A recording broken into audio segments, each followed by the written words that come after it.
Ogni settimana due mondi si incontrano, tra fusi orari, idee e curiosità che attraversano l'oceano. Dall'Italia agli Stati Uniti, un viaggio tra notizie e stili di vita, quel pizzico di follia che rende tutto un po' più smart e decisamente più healthy. Preparati a scoprire cosa ci rende diversi. Preparati a scoprire cosa ci rende diversi e ciò che in fondo ci unisce davvero. Oh oh, è la seconda stagione di Smart and Healthy, con Fulvio e Piero, due voci, due mondi, un solo ritmo. Bentornati amici, non dico più buongiorno né buonasera perché tanto è uguale. Bentornati cari amici Smart and Healthy, ciao Piero. Ciao, buongiorno. Siamo qua. Bentornati, diciamo bentornati effettivamente. Bentornati, bentornati a chi ci ascolta da tempo e benvenuti a chi non ci ha mai ascoltato e ci ascolta per la prima volta ora. Benvenuti, bentornati. Esatto. In questo mercoledì 3 giugno, perché chi ci ascolta anche chi ci ascolta in differita ci ascolterà in una data diversa dalla diretta, ma insomma benvenuti, buon pomeriggio, ascoltateci anche on demand, ci trovate su Instagram, su Substack, su Spotify, dove volete cercate Smart and Healthy e più o meno ci trovate. Immagino dovrebbe essere anche su Audible, pensate, cioè qui si viaggia proprio, si viaggia a ritmi assurdi, incredibili. Bene, 3 giugno abbiamo svalicato il mese e diciamo vogliamo in questa puntata, senza andare troppo faremo polemica ovviamente, perché se non facciamo polemica noi non siamo contenti, però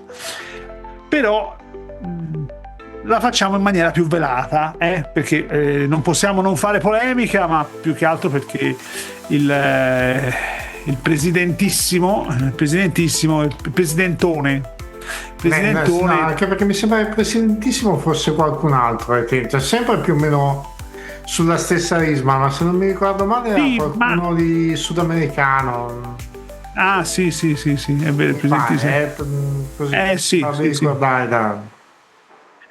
Però è così, e non possiamo non far polemica, perché un giorno ne dice una, il giorno dopo fa il contrario, capito? Quindi cioè, noi non facciamo stand up comedy e quindi non andiamo su queste tipologie di cose, però insomma un pochino possiamo parlare, diciamo che mantiene viva l'attenzione, ma sì, esatto.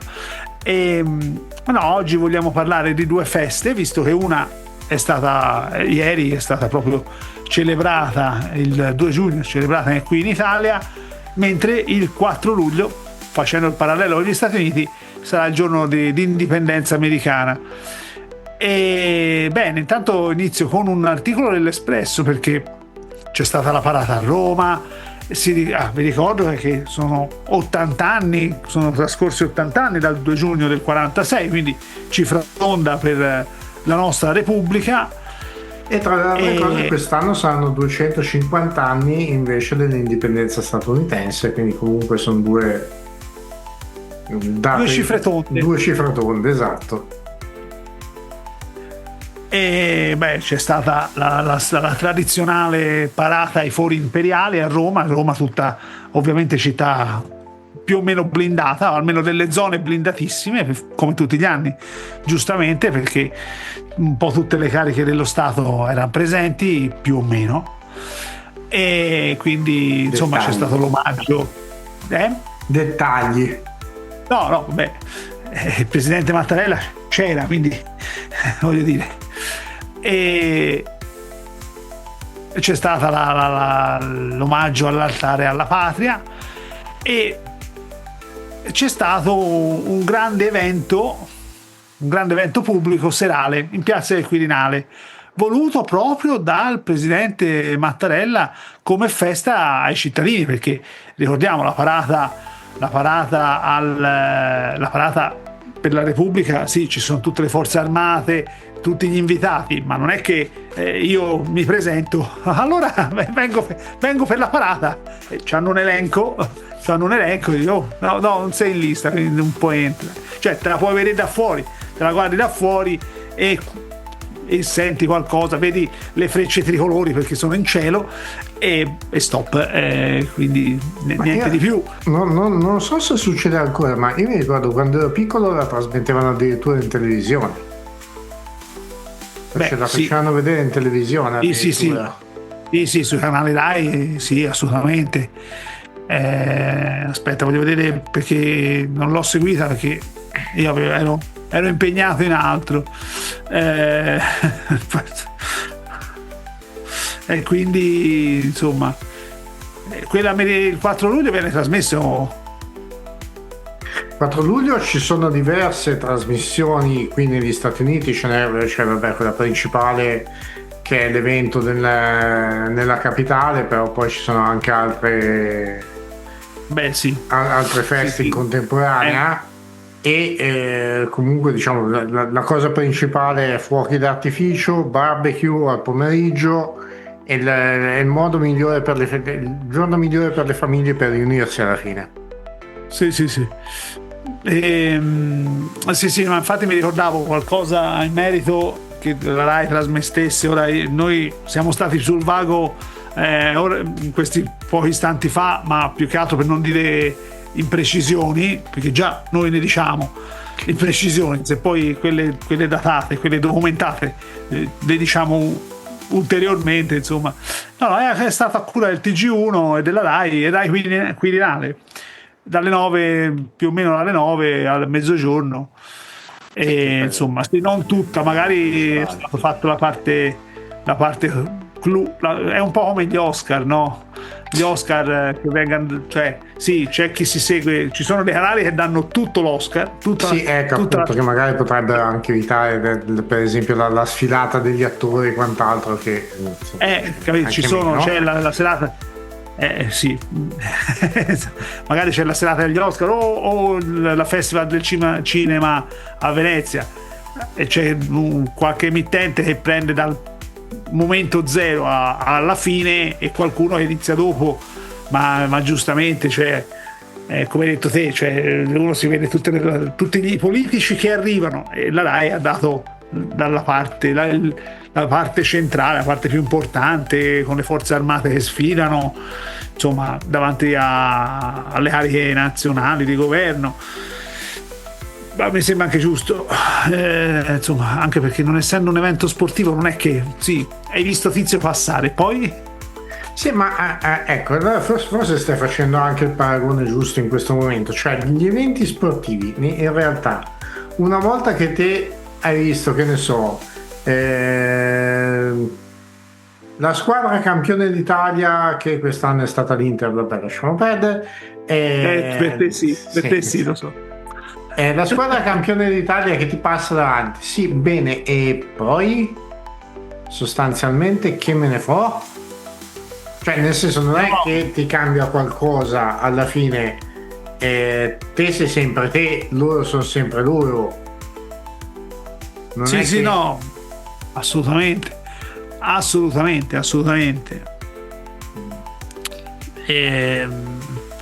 No, ma io insomma mi è venuto in mente, ma più che altro perché ci fu una polemica, mi sembra l'anno scorso, sul Giro d'Italia, che cioè no, mi sembra che fosse l'anno scorso o 2 anni fa, però è sul Giro d'Italia, o comunque sul ciclismo, che dici ma come mai, cioè che noia dare tutta la versione integrale.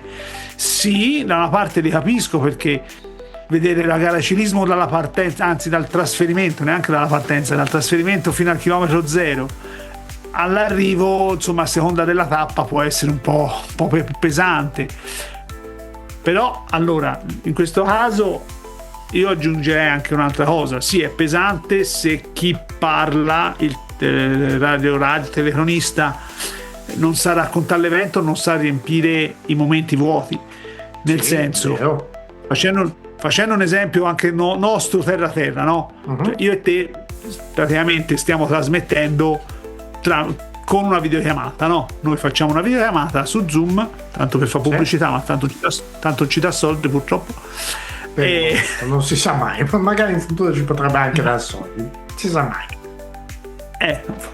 Insomma, si fa una videochiamata, facciamo la trasmissione, la registriamo perché poi la mettiamo su Spotify, su Substack, quello che è, però è una videochiamata. Alla fine a volte nelle videochiamate uno può dire guarda, sto cercando, o neanche nelle trasmissioni, solo che chi lo vede su YouTube può vedere i punti che poi di fatto noi cerchiamo di non metterli. Sì, cerchiamo di toglierli il più possibile, di modo da creare anche una sorta di narrativa continua nel senso. Esatto. Però, sai, io e Piero ci conosciamo da tempo, più o meno i nostri tempi anche di reazione li conosciamo. Magari io gli do il là per fare uno spunto, per raccontare una cosa, anche per fare polemica, che ci sta sempre bene. Però mentre lui parla o io parlo, insomma, riusciamo, guarda, stava parlando prima, aspetta, cerco su internet delle notizie in merito a. È chiaro che se, soprattutto durante una gara ciclistica, ma che poi se uno può anche star zitto e far sentire l'ambientale, perché anche quello secondo me giocano male anche su questo, perché potrebbero mandare anche un po' di ambientale, un po' come fanno nella Formula 1, mettano in audio, nell'audio della televisione mettono quello che si dicono tra i box e i piloti. Sì, ora non credo che nel ciclismo ci abbiano una cosa del genere, però sì, hanno iniziato a farlo, però sai, deve essere super appassionato, essere appassionato di Formula 1 è un pochino più facile. Anche ai tempi era. Che sì, adesso sinceramente va bene. Sì, vedi la polemica che esce fuori. La polemica che esce fuori. Però tu devi saper raccontare, ma non tanto solo lo sport, anche quello che succede, anche per dire guarda, stanno passando in questo paese, bene, in questo paese, cioè, a parte che uno dovrebbe prepararsi un pochino prima la tappa. Ecco, bravo, stavo dicendo io, dovrebbero prepararsi, se vuoi fare una cosa del genere, potrebbe anche starci, devi anche prepararti prima. Sì, esatto, e non fare come la cerimonia apertura dei Giochi Olimpici invernali. Cagliamo un velo pietoso che forse è meglio, lasciamo perdere. Abbiamo già detto che cosa se ne pensava ai tempi. Sì, no, abbiamo già discusso quello, però il parallelo è calzante. Quindi anche una parata, cioè sì, dici va bene, passa Tizio cosa fa nella vita? Questo è generale maggiore dell'esercito, bene. Sì, però poi alla fine, cioè, cambia poco. Se non sai aneddoti, non hai curiosità da raccontare, alla fine ti perde. E non è soltanto la curiosità in sé, è anche con chi ti sta accanto. Se non c'è un botta e risposta, sì. E alla fine la gente dice sai cosa? Tac, cambia. Giustamente. Allora, forse l'hanno detta forse bene qui, nel senso che quando ai tempi il presidentone fece la sua parata militare per il suo compleanno, che si sentivano i cingolati, il rumore dei cingolati anziché del pubblico, ma quello è un altro paio di maniche. Sì, no, fu una scena fantastica. Come vai a fare la spesa col cingolato? Col cingolato direttamente. Venne detto che effettivamente uno dei motivi per cui vengono fatte le parate militari è per mostrare la potenza degli stati che la organizzano, proprio a livello di possibili guerriglie e cose del genere. Potrebbe avere un senso da quel punto di vista, sì, ok, ma poi in realtà a quel punto limiti veramente il pubblico che può essere interessato a guardarla, perché poi non hai, cioè, a me sinceramente di sapere che l'Italia ha 4 tipi di carro armato piuttosto che 5 porta assai. No, certo. Sì, no, un po' deve fare da spettacolo, se no, certo, se no è mostrarsi così e basta, e ciao e basta, fine. Sì, in teoria dovrebbe servire da deterrente perché gli altri, ma no, vabbè, lascia stare la parte violenta, no? Perché tanto poi si sa chi è che ha più voglia belligerante, si sa benissimo, no? Quello di sicuro. Però insomma dovresti mettere non sullo spettacolo a denigrare, però un po' sul momento d'orgoglio, no? L'Italia ha questo l'esercito e lì chi racconta, l'esercito quando è stato fondato? È stato fondato XY con la Guardia Reale, perché insomma fa parte della nostra storia, bla bla bla bla bla bla. E allora ma se ti limiti a raccontare basta, e la parata poi è quella che è, sì, non hai tutto sto gran cioè non sono sarei curioso di andare a vedere, poi magari dopo si può fare nella prossima puntata si può guardare. Sarei curioso di andare a vedere i numeri di ieri e vedere un attimo effettivamente la partecipazione sia a livello di pubblico esterno che poi a livello di chi ha guardato la trasmissione della RAI. Lo share, il famoso share. Mentre per il giorno dell'indipendenza viene dato il giorno dell'indipendenza viene dato generalmente sulle principali emittenti televisive, quelle più grosse, quindi CNN, Fox, piuttosto che NBC, piuttosto che CBS eccetera, e vengono anche ovviamente fatti servizi a livello locale per far vedere le manifestazioni che ci sono nelle varie zone, però diciamo è un evento abbastanza grosso, c'è comunque anche partecipazione del pubblico tra virgolette normale, visto e considerato che poi diciamo il fatto di far parte dell'esercito qui negli Stati Uniti è sentito abbastanza come un motivo d'orgoglio proprio.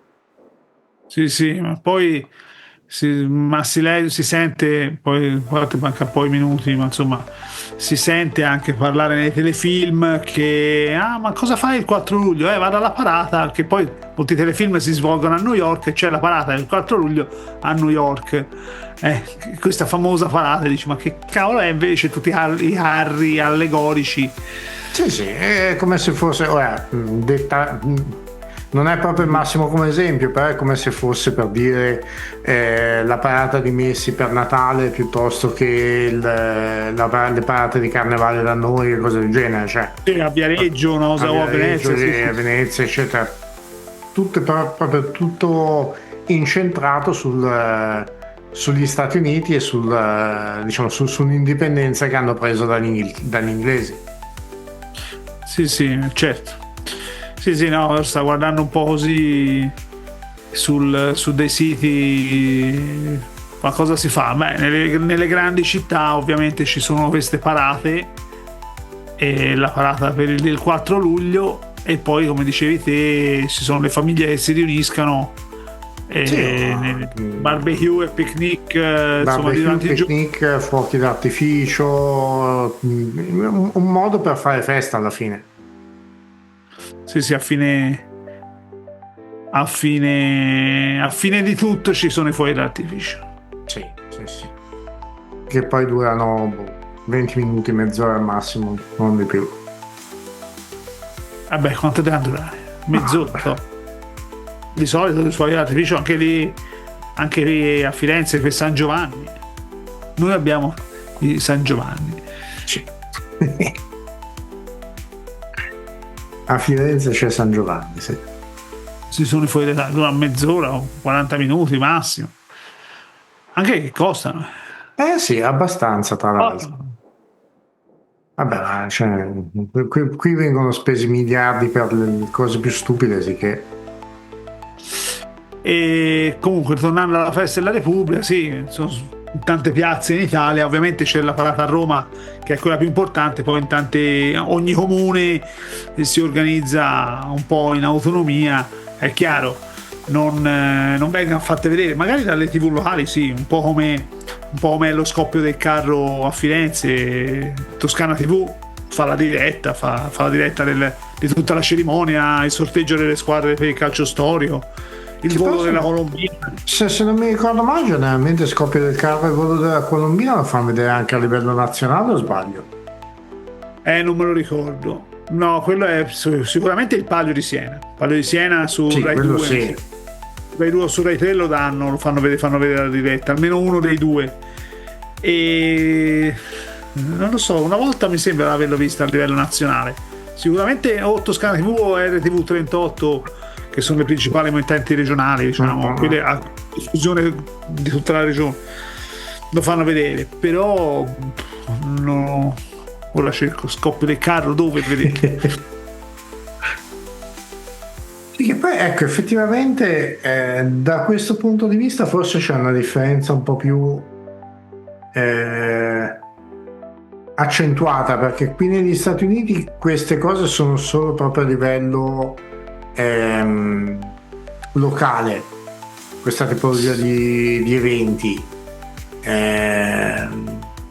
Sì, ma locale spiega bene, cioè magari anche locale a livello di, spesso e volentieri solo a livello di città.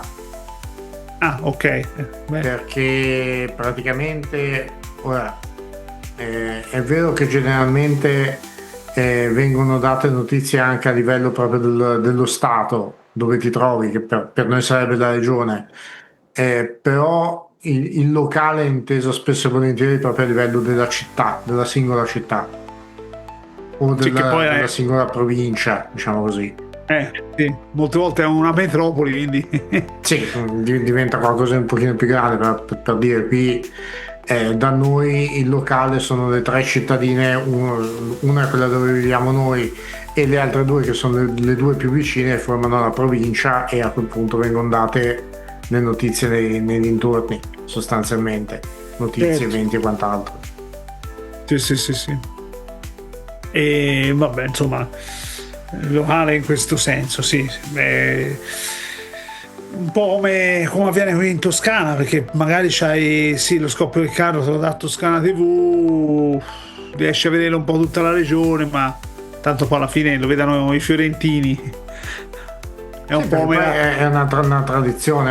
Il Palio di Siena forse è qualcosa di leggermente diverso, sì, perché comunque è conosciuto a livello nazionale, però poi le tradizioni effettive cittadine sì, ma è un po' come la giostra del Saracino che viene fatta a Arezzo, o ti colleghi, che poi a Firenze noi la prendiamo, non a parte tutto, però o ti colleghi su un'emittente aretina locale, sì, o se no difficilmente la vedi, effettivamente non è che a Reggio Calabria la vedi, ecco, mettiamola così. No, ma neanche a Pisa magari, perché c'è no, stavo guardando un attimino, la giostra del Saracino viene trasmessa da Teletruria, che è la principale TV di quella.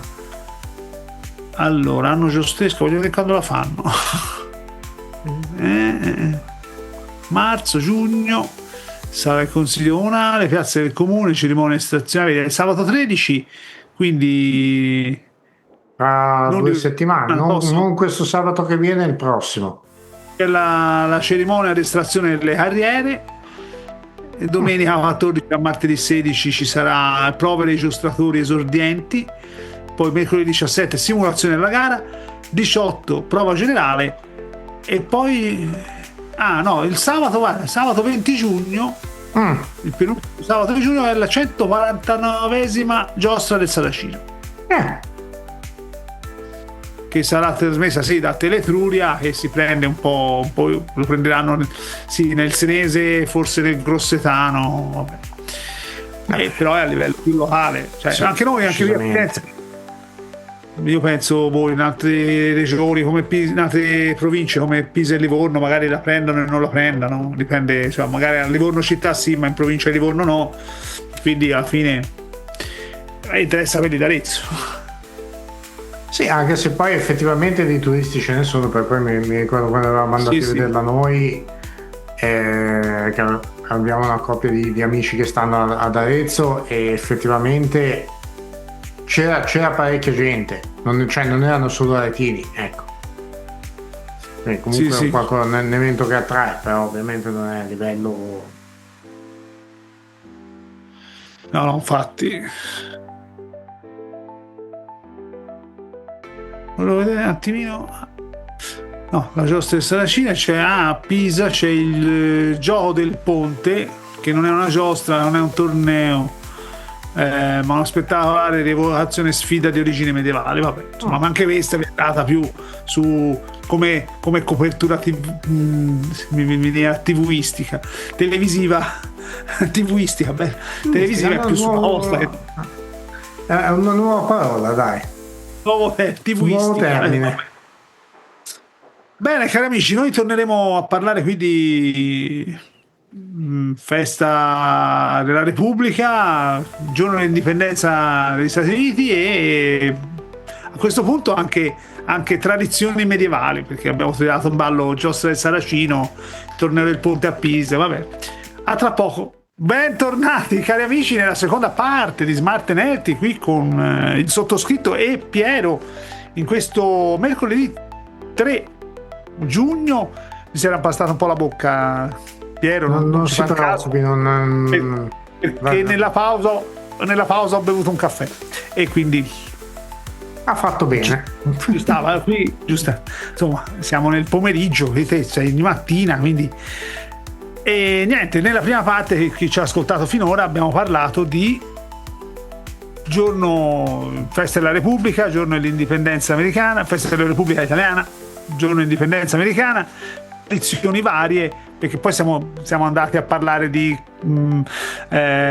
altri eventi che si susseguono durante l'anno. Doppio del carro, giostra del Saracino e feste varie a Pisa e quant'altro, dove è più un discorso locale, come dicevamo prima, che non globale, a parte il Palio di Siena, che sì, il Palio di Siena viene trasmesso dalla Rai, dal Rai 2 o Rai 3, non mi ricordo mai, e insomma quello lo vediamo sempre, lo vediamo tutti gli anni, almeno quella del 2 luglio, mi sembra il 2 luglio, che non mi ricordo mai, non essendo un partito ce n'è uno a luglio e uno ad agosto. Sì, Palio di Provenzano e ad agosto, bravo. Sì, vabbè. O quello d'agosto, non mi ricordo mai, uno dei due però viene trasmesso sulla Rai, o tutte e due, no, vabbè, uguale, no, diciamo, no, se lo vedo e mi imbatto, mi metto a guardarlo, però non è che sono tra quelli accaniti, anche perché, come dicono, io ho un paio di conoscenti amici senesi, e il Palio va vissuto a Siena in televisione, insomma sì, è bello, però non rende l'idea. Allora, diciamo che in televisione più che altro riesci a vedere tutta la corsa effettivamente, non vivi certamente l'emozione che vivi lì, su questo siamo pienamente d'accordo. Sì, è sicuramente diverso, ecco, mettiamola così. Però se vuoi vedere la corsa di per sé, avendo un posto fisso sicuro, stando comodo, la televisione è certamente meglio. Sì, anche perché poi gli affitti... stavo parlando con una signora, guarda, mi è venuto in mente proprio stamattina mia, ero da una signora per lavoro e si è trasferita al sesto piano, stava al pian terreno, si è trasferita al sesto piano, e parlando così dice: guarda, vedo il Duomo e non riesco a vedere la Basilica di San Miniato. E dicevo: guardi, perché lei è spostata praticamente dietro il Duomo, è in parallelo alla Basilica, è un po' nascosta e non la vede, però i fuochi di San Giovanni, come dicevamo in prima parte, i fuochi di San Giovanni li vede benissimo, perché li vede laterali, ma insomma sono colorati, non essendo uno schermo in 2 dimensioni, li vede. Ma è sicuro, sì, certo.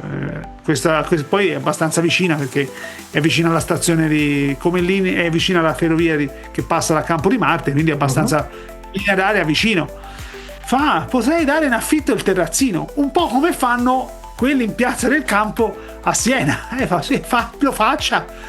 È un modo come un altro per fare un po' di soldi una sera, Anche effettivamente non è male, come dire. Anche perché poi i terrazzi in Piazza del Campo li danno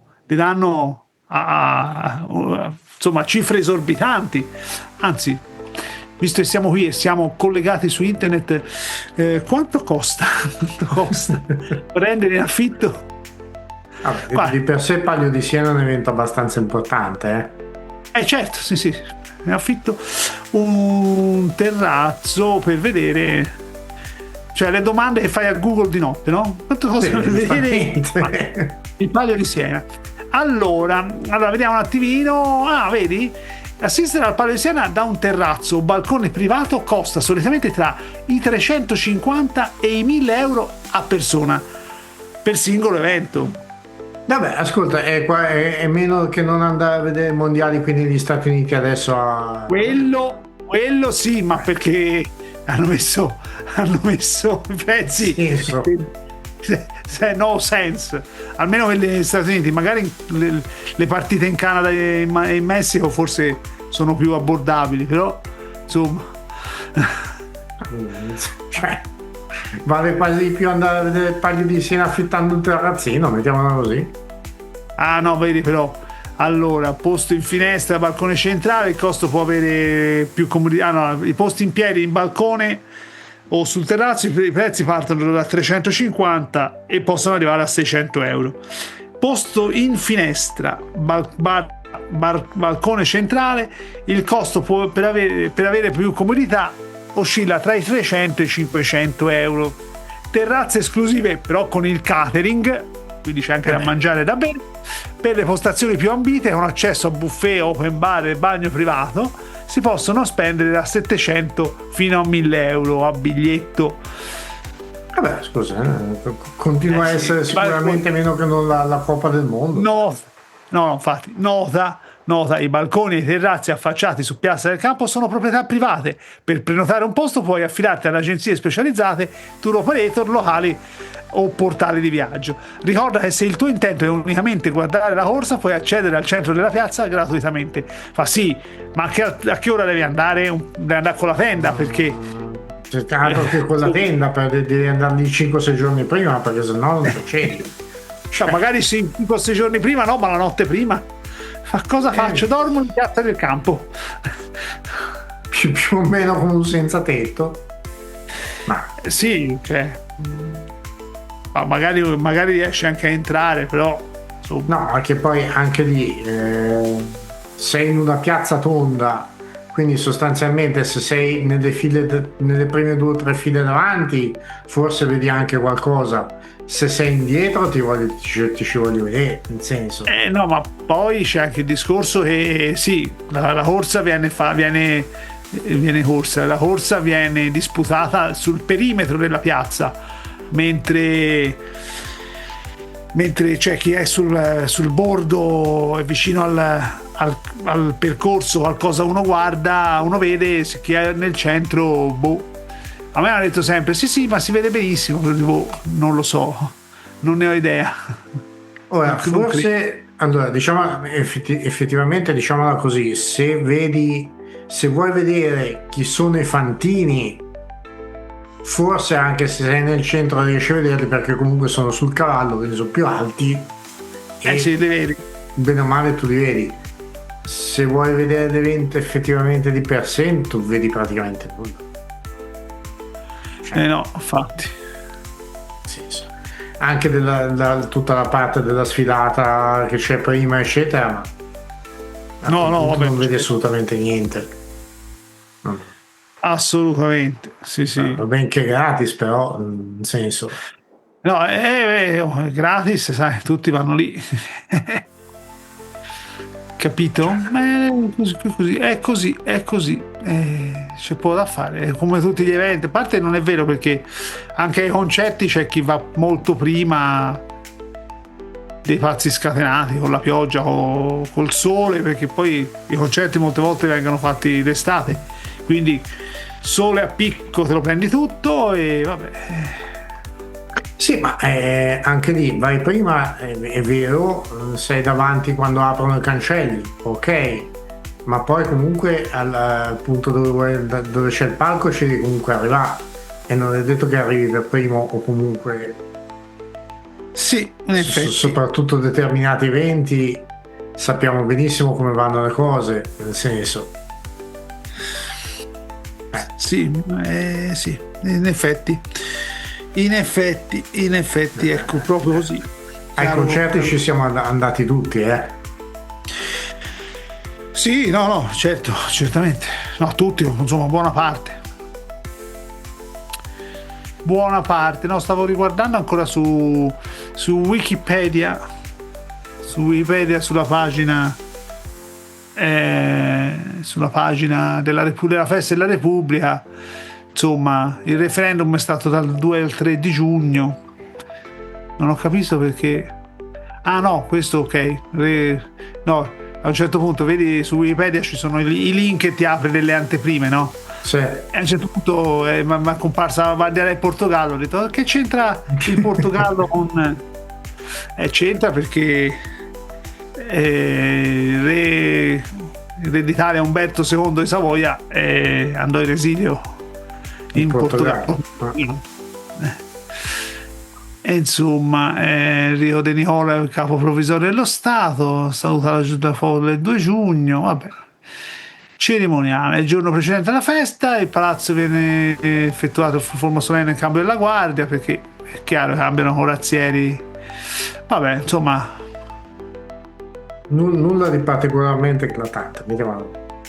Allora, la parata militare, vedi, questa è una cosa interessante, perché prendono parte tutte le forze armate e le forze di polizia italiane, ma anche il Corpo Nazionale dei Vigili del Fuoco, la Protezione Civile e la Croce Rossa Italiana. Cioè organizzazioni sostanzialmente paramilitari, perché paramilitari. La parata militare fu inserita per la prima volta nel protocollo delle celebrazioni ufficiali nel 1950. L'unica volta, sto guardando un po' di curiosità, la parata militare non venne celebrata nel 76 a seguito del terremoto in Friuli. E l'allora ministro della difesa Forlani, insomma, lo comunicò con una nota ufficiale, insomma, vabbè. Giustamente, anche direi, tutto sommato. Ma anche il 77, perché l'anno successivo, nel 77, in piena austerity, venne deciso di non riprendere la tradizionale sfilata militare per non gravare ulteriori spese sul bilancio statale. Fu ribadita anche negli anni successivi. Al posto della parata militare era organizzata una manifestazione in piazza Venezia, famosa peraltro, però vabbè, a cui prendevano parte rappresentanze delle forze armate italiane. La parata militare venne reinserita nel cerimoniale ufficiale della celebrazione principale nel 1983 e fu organizzata invece il 2 la prima domenica di giugno, che fu il 5, tra l'Aventino e Porta San Paolo, per commemorare la tentata difesa di Roma durante la seconda guerra mondiale. E l'anno successivo, nell'84, la parata tornò in via dei Fori Imperiali, mentre Sì, quella dei Fori Imperiali, che è quella che mi ricordavo io da piccino. Sì, infatti. Mentre nell'85 si svolse tra via dei Cerchi e le terme di Caracalla. Nell'89 la parata fu nuovamente eliminata. In sua sostituzione fu organizzata una mostra storica a Piazza di Siena. Fino al 99 la celebrazione della Festa della Repubblica si limitò esclusivamente alla cerimonia all'Altare della Patria. La parata tornò definitivamente nel cerimoniale del 2000 su iniziativa dell'allora Presidente della Repubblica Carlo Azeglio Ciampi. Nel 2004 Ciampi volle che sfilassero nella parata anche il corpo di polizia locale di Roma Capitale, in rappresentanza di tutte le polizie locali d'Italia e il personale della Protezione Civile. Insomma, hanno avuto un po' di cambiamenti in questi anni. Sì, abbastanza, direi, tutto sommato. La sua istituzione Sì, esatto. Nella sua istituzione fino alla sua prima temporanea abolizione, la parata militare poteva contare sulla sfilata di un numero maggiore di persone. Dopo la sua reintroduzione l'organico fu ridotto notevolmente e nel 2006 venne fortemente contenuta la presenza di mezzi terrestri e aerei per ragioni di bilancio. Vabbè, è capibile, dai. Sì, nel 2011, in occasione del 150° anniversario dell'Unità d'Italia, sfilò anche il tricolore di Oliosi. La storia bandiera che sfilò su un affusto di cannone risale alla terza guerra di indipendenza italiana 1866 e venne eroicamente salvata da Aoliosi, oggi frazione del comune di Castelnuovo del Garda, dalla cattura delle truppe austriache durante la battaglia di Custozza. Insomma, vabbè, sì, nel 2012 la parata venne dedicata alle persone del terremoto dell'Emilia e vabbè, per rispetto alle vittime la parata avvenne in maniera ridotta, senza cavalli, i corazzieri sfilarono appiedati e i veicoli senza veicoli e senza il tradizionale sorvolo delle frecce di tricolori. Vabbè, nella recessione sì, insomma c'è sta un po' di differenza. Un po' sì. Alla parata militare prendono parte anche delegazioni militari dell'ONU, della NATO e della NATO, dell'Unione Europea. Sì, NATO è NATO in sardo o in romeno, dell'Unione Europea e rappresentanti di reparti multinazionali che presentano una componente italiana. Nel 2018 per la prima volta un paracadutista dell'esercito italiano è atterrato davanti alla tribuna presidenziale dopo aver sorvolato via dei fori imperiali, dispiegando in volo il tricolore di 400 metri quadrati. Negli anni 2020 e 2021 la parata militare non si è svolta a causa del Covid, per poi riprendere nel 2022. Vabbè, del Covid ce l'aspettavamo, dai, tutto sommato. Sì, era sì, anche senza saperlo, era immaginabile. Poi noi lo sappiamo perché abbiamo purtroppo o per fortuna vissuto. Però così è se vi va. Se non vi va è così. È così uguale. È uguale lo stesso. Come ci dicevano da piccoli, se ti va bene, se non ti va bene è uguale. Bene, uguale, è così, punto, basta.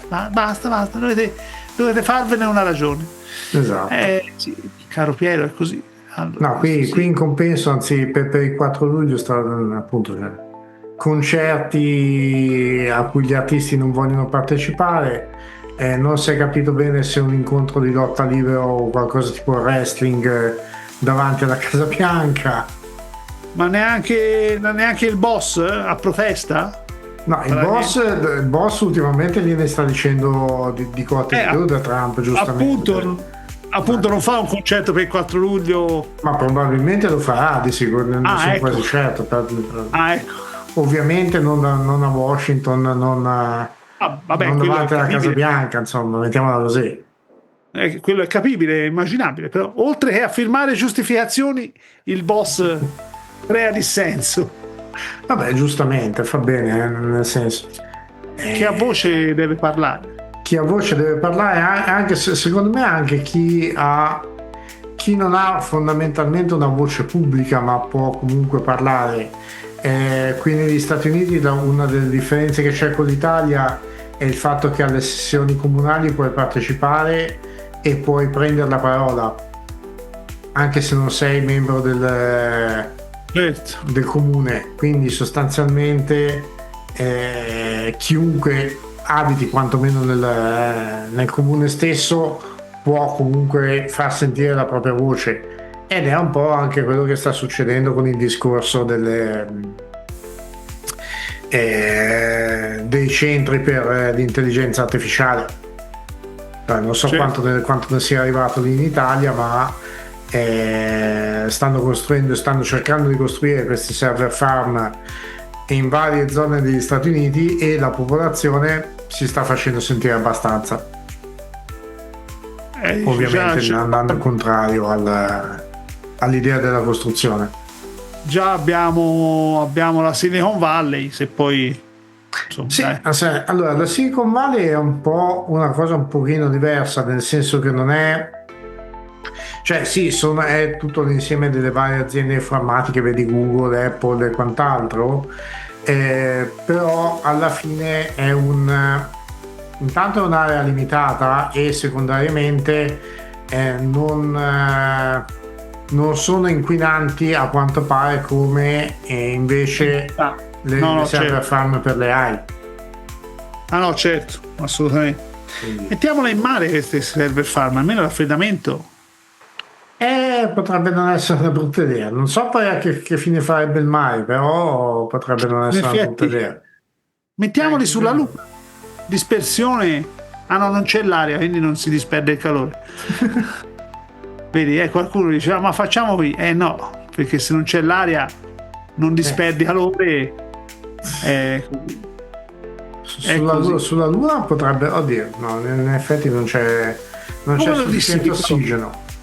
No, non c'è ossigeno. Come fai a dissipare il calore? Quello più che altro. La spazzatura sì, la puoi trasportare perché meno.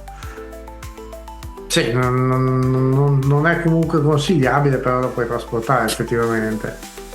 No, ora dicevano Marte, mi pare, cioè abbia una percentuale di ossigeno, mi pare. Ecco, lì forse potrebbe essere già più fattibile per la dispersione, sì. Però è lontanuccio Marte. Quello è il fatto. È lì il problema, che è un po' lontanuccio. Sì. Non è proprio vicinissimo, ecco. No, direi proprio di no. Credo ci vogliano tipo una decina di anni nostri per arrivarci, una cosa del genere. È qualcosa, un po' sì. Sostanzialmente. Sì. No, ma tanto adesso andiamo a colonizzare la Luna, per cui. Sì, Non c'è problema, si va a colonizzare il nostro satellite. Così già facciamo casini qua, poi però andiamo a fare anche lì, siamo a posto proprio.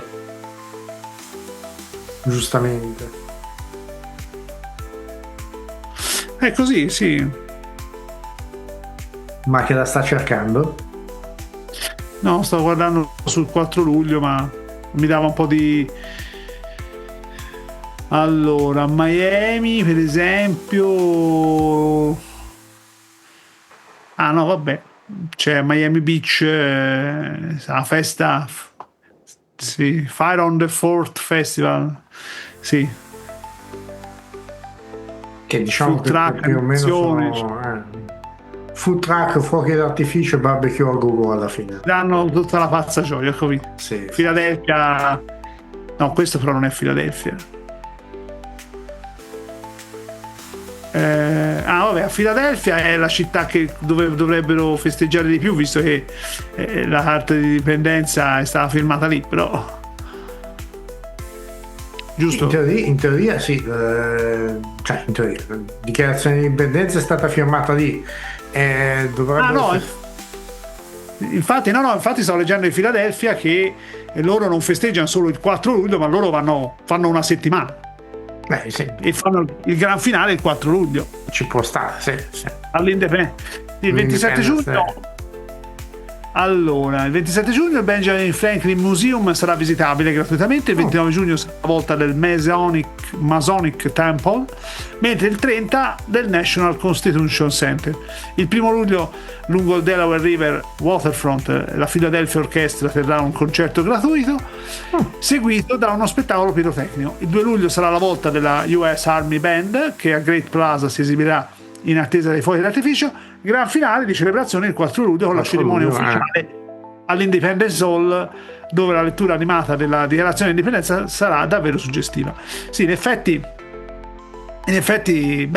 ce lo ricorda molto un film che è Il mistero dei Templari con Nicolas Cage della Disney, che è basato sulla dichiarazione di indipendenza. Poi vabbè, avrete visto sicuramente il film, e lui la ruba per non far male, per seguire. Poi vabbè, è romanzata. Vabbè, quello è un film alla fine, però è interessante. Allora, sì, no, è romanzata, c'è il tesoro dei Templari e tutto, però alcuni riferimenti sono veri, cioè l'Independence Hall, dove è stata filmata, insomma, e tante altre cose.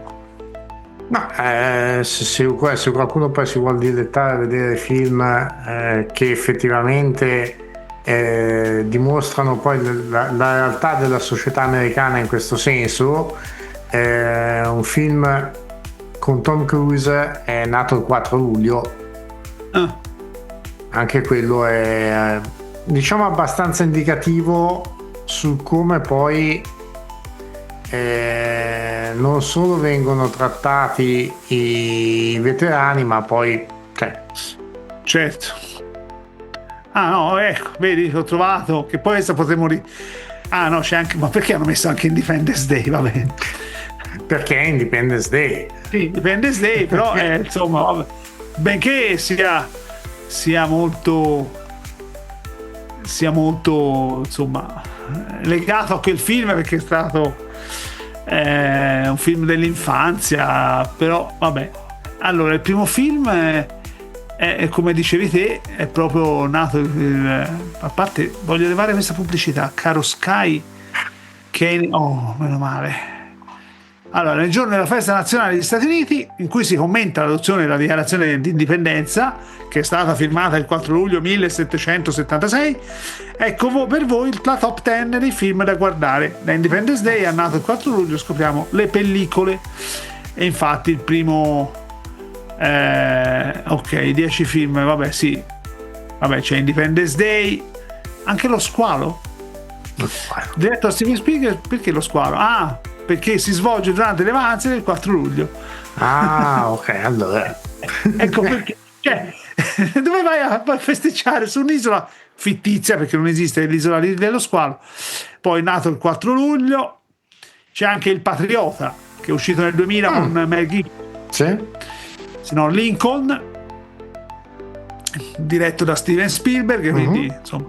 Forrest Gump, anche perché insomma riporta molto l'indipendenza e, come dicevi te, anche dei veterani. Sì, in maniera un po' diversa, però sì, effettivamente. Sì, no, certo, non diretta. Poi Tom Cruise in Top Gun, vabbè, anzi Top Gun, scusami, stavo leggendo e stavo parlando nello stesso momento. Poi c'è Salvato il soldato Ryan, perché si ricorda molto il discorso del morire per la patria, per difendere la patria e tutto. Gloria, e la pellicola racconta la storia vera del primo reggimento afroamericano che ha combattuto durante la guerra civile americana, ex schiavi che hanno cercato di guadagnare la loro libertà e quella di un'intera nazione, un monito per tutti coloro che oggi festeggiano il 4 luglio e sono ancora intrisi da un antistorico razzismo. E che è vero.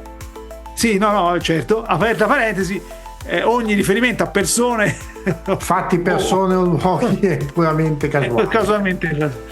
Poi hanno messo anche Capitan America, perché vabbè è il senso di nazione, di America, degli Stati Uniti, vabbè. Però vedi, film, vediamo un attimino, perché qui allora sì, accettiamo i cookies come sempre. 10 film da vedere il 4 luglio per celebrare l'indipendenza degli Stati Uniti. Questo è film.it. Vediamo. Ah no, ma bisogna scorrere. Vabbè, più o meno. Ah no, vedi? Però ne dà altri, perché magari vi sono più edotti, più American Graffiti, secondo un film di George Lucas prodotto da Francis Ford Coppola. Vabbè, American Graffiti, Lo Squalo, che si era detto prima. Alba Rossa. Alcuni sinceramente proprio American Graffiti sì, ma Alba Rossa proprio. Nato il 4 luglio si dice La vita è un sogno. È una sorta di remake di American Graffiti e racconta un giorno della vita di un gruppo di adolescenti nell'estate del 76, quella che celebrò il bicentenario della dichiarazione di indipendenza. Vabbè. Independence Day, perlomeno, cioè, c'è l'attacco finale, è il 4 luglio e loro vincano.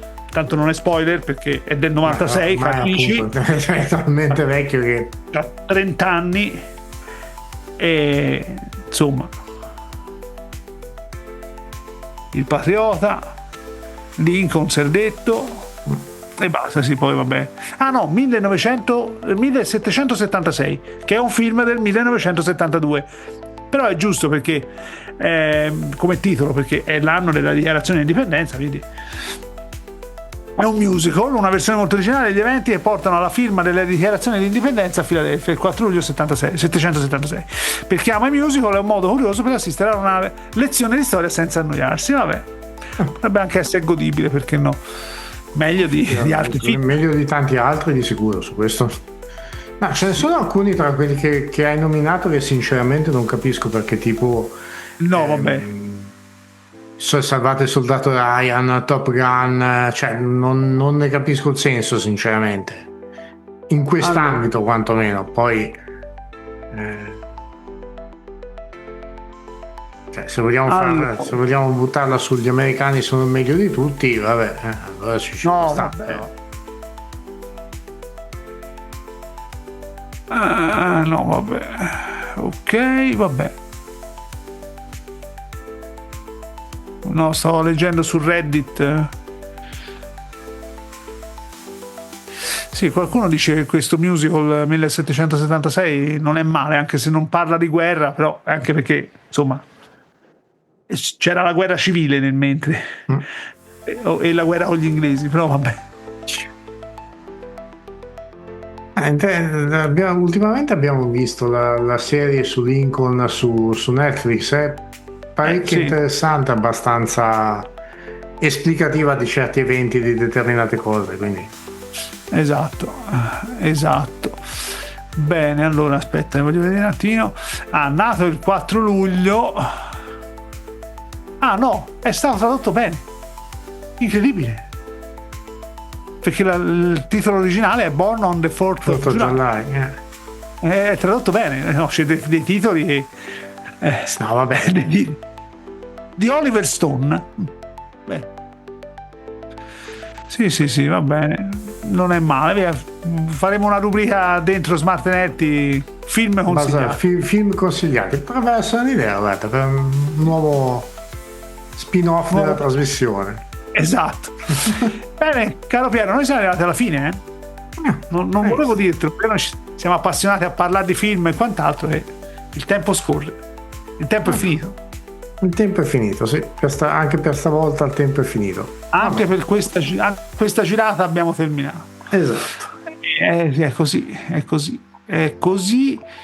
e noi ci ritroveremo come stare del whisky a rossi bassi, che ormai è diventato, perché che non possiamo usare la vita spericolata di Vasco come sigla finale. No, i diritti della SIAE è quello il problema, diventerebbe un po' troppo complicata. Oddio, te la potresti mettere sulla lì in radio, però io poi non potrei fare sulla... Ma in America come funzionano i diritti TV? I diritti, le royalties, come funzionano? Non si sa. Te lo sai? Documentati. Mi documento, ma ho un... Ne potremo parlare ne parleremo nelle prossime puntate, perché no? Vai. Detto questo, noi ci rivediamo alla prossima puntata, cari amici. Rimanete con noi, seguiteci, ascoltateci, commentateci, perché potete commentarci, cioè non è che parliamo solo mettiamola così. No, ma che no. Alla prossima, e ciao Piero, e grazie di questa condivisione. Ciao, alla prossima. Un'altra puntata di Smart Netti si è conclusa. Stacchiamo il microfono in questa telefonata con gli USA. Il computer comunque resta acceso in attesa di altre notizie. Il tempo scorre tra dati lontani e news che sembrano primizie. Da qualche parte la nostra radio accompagna il viaggio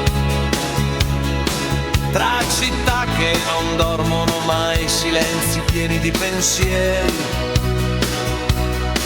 Da Fulvio e Piero è tutto, anche se la voglia di trasmettere è troppa, ma ci fermiamo